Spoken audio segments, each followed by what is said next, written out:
Compañeros, y nos vamos de inmediato en esta mañana de hoy con nuestros temas de interés y nuestra ronda de comentarios en este día martes 29 de abril.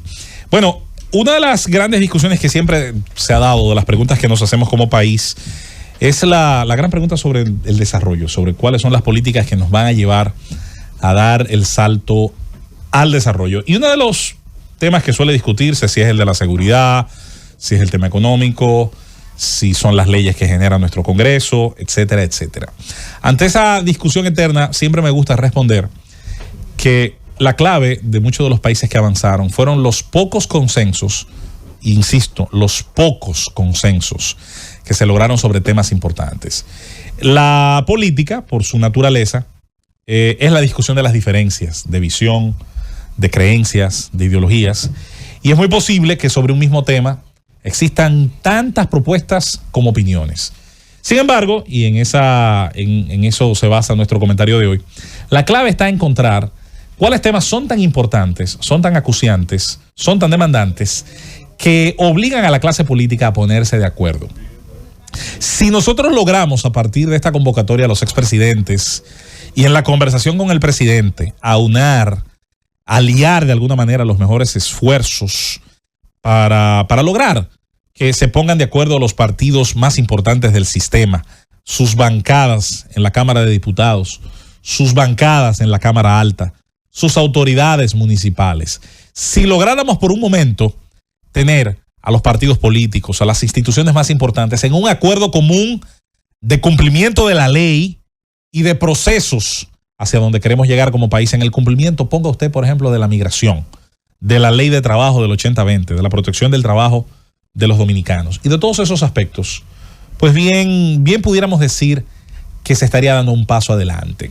Cuando un país logra que todas sus organizaciones políticas que tienen representación y que se la han ganado con el voto generen este tipo de consensos, generalmente se supone, uno pudiera anticipar, porque luego esto hay que llevarlo a la práctica, que en ese tema se va a avanzar. Los pocos ejemplos históricos que tenemos, no son muchos, pero son, yo creo que bastante aleccionadores, demuestran que cuando este tipo de cosas ha ocurrido,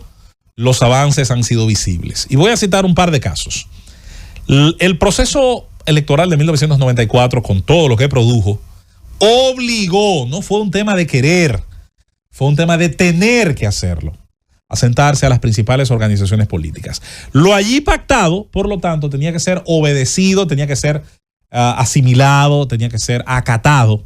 por toda la disposición de esas fuerzas a nivel congresional, a nivel municipal, a nivel institucional, y se logró a partir de ese diálogo y de lo que ese diálogo produjo una modificación de la Constitución de la República Dominicana, una modificación de las reglas de juego electorales que se mantienen hasta el día de hoy la mayoría, si bien ha habido variaciones en el modelo de reelección de los presidentes, se ha mantenido el sistema de doble vuelta, se eliminaron una serie de situaciones que se mantenían en ese entonces en el proceso electoral, y hay que decirlo, no somos un modelo perfecto tal vez en el tema electoral, pero avances los hubo. Es más, ese proceso del 94 al 96 coronó a la Junta Central Electoral, presidida en ese entonces por el señor Estrella Sadala, que hizo un gran trabajo, como una institución que todavía al día de hoy, independientemente de cualquier crítica, sigue siendo una institución con un peso específico, no solo por los recursos que maneja y la dotación que la ley le da, por la confianza del pueblo dominicano, más allá de que haya habido momentos. Ha sido un antes y después. El proceso de la crisis económica 89-91 conminó a las fuerzas políticas a tener que ponerse de acuerdo con los pasos que tenían que darse en el interés de una reforma que en ese momento fue arancelaria, tributaria y laboral. El proceso, que primero fue resistido por algunas fuerzas políticas, terminó siendo asumido por las fuerzas mayoritarias y una parte importante del tejido social. Como resultado, se hicieron una serie de reformas que, cuando se ve de manera conjunta, son la clave de la explosión de la economía dominicana posterior al año 92, al crecimiento macroeconómico que se ha mantenido desde entonces, con la excepción de la crisis bancaria, y con la solución de una serie de inexactitudes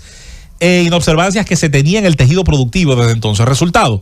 la economía dominicana desde entonces partió en un cohete hacia arriba. Se normalizaron relaciones económicas como la intermediación, las importaciones, los dealers de vehículos y demás. Pudiéramos citar otros procesos. La propia crisis bancaria que he citado conminó al país a entender que necesitaba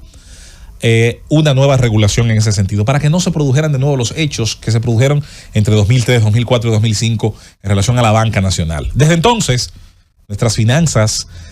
tienen un apartado bastante sólido. Nuestra superintendencia de bancos es un cuerpo que funciona, y la banca dominicana, hay que decir, goza de una salud extraordinaria y sus números así los reivindican. Hoy pudiera decirse que el turismo, si bien no tiene un episodio en específico, pudiera decirse que es una política que está despartidarizada en el análisis. En la inmensa mayoría de los casos se ve como un tema de país. Se entiende que se tienen que tomar decisiones y acciones que nos beneficien a todos y que hay un encadenamiento productivo lo suficientemente abarcador. En ese sentido, pudieran citarse muchos otros casos. Yo me voy a quedar con esos. Me voy a quedar con esos para decir que esta disposición de convocar al liderazgo visible político en la forma de los expresidentes, pero que pudiera ampliarse, obviamente, a otras instituciones y a otros liderazgos, nos tiene que llevar a que una vez allí se pacte o una vez allí se renueve lo que anteriormente tal vez se ha pactado o se ha propuesto, entonces tengamos al resto del organigrama político, institucional, obedeciendo, acatando lo allí pactado. Esto deberá producir, ojalá, un mayor cumplimiento. No puede haber excusa. No pudiera haber excusa de ninguno de los sectores a partir de allí si logramos pactar, si logramos hacer que el cumplimiento de la norma comience a ser rutinario y normal. Los países que lograron avances, y con esto empecé y con esto también voy a cerrar, no se lograron porque los canadienses o los estadounidenses o los suecos o los finlandeses o cualquier otra nacionalidad que admiremos por su nivel de desarrollo hayan venido de otro planeta y hayan logrado superar las diferencias naturales entre seres humanos. Lograron esos puntos de avance porque en 3 o 4 puntos, no más, 4 o 5 aspectos se pusieron de acuerdo, y en esos puntos de acuerdo sobre aspectos de seguridad, de derechos humanos, de aspectos económicos, de reforma